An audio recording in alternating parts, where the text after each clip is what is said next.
আর এবার একটু কলকাতার দিকে নজর রাখি। যুদ্ধের আঁচ বিমান পরিষেবা এবং কলকাতায় এখনো বাতিল 10টি বিমান। আবুধাবি, দুবাই, দোহার ফ্লাইট বাতিল। কলকাতায় একাধিক বিমান বাতিল করা হয়েছে। আমাদের সঙ্গে অনুপ রয়েছেন, প্রতিনিধি অনুপ। যুদ্ধকালীন যে পরিস্থিতি, একদিকে সেই কারণে কিন্তু কলকাতার ক্ষেত্রে যাওয়া এবং আসার ক্ষেত্রে সব মিলিয়ে 20টি বিমান এখনো বাতিল রয়েছে। গতকাল লক্ষ্য করা গেছিল সারা দেশ জুড়ে প্রায় 446টি বিমান বাতিল হয়েছিল এবং পরবর্তীতে আজকেও সেই এফেক্ট পড়বে এমনটা মনে করা হচ্ছে।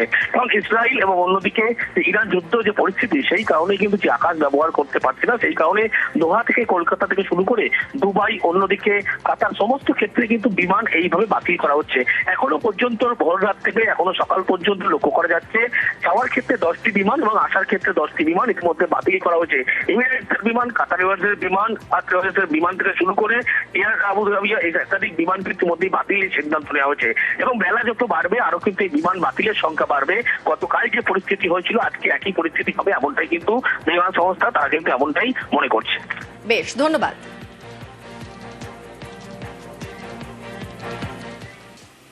দুবাইয়ে হামলা চালায় ইরান এবং সেই দুবাইয়ে প্রচুর বাঙালি তারা কিন্তু আটকে পড়েছেন ডেবরার 6 জন বাসিন্দা। যুদ্ধের আঁচে জ্বলছে দুবাই। কাজের সূত্রে দুবাই হয়ে উগান্ডা যাওয়ার পথে বিপত্তি। দুবাইয়ে আটকে ডেবরার অযোধ্যাপুরের 6 জন বাসিন্দা। দুবাইয়ে আটকে হলদিয়ারও এক ব্যক্তি। আমার উগান্ডা যাওয়ার ছিল কলকাতা থেকে দুবাই থ্রু দিয়ে। দুবাই ইন ট্রানজিট ছিল। ওই মুহূর্তে ইনসিডেন্টটা ঘটে, সব ফ্লাইট ক্যান্সেল হয়ে যায়। এয়ারলাইন্সের পক্ষ থেকে খুব আমাদেরকে ভালোভাবে সাপোর্ট করা হয়। তো আমরা এই মুহূর্তে হোটেলে আছি, খুব নিরাপদে আছি।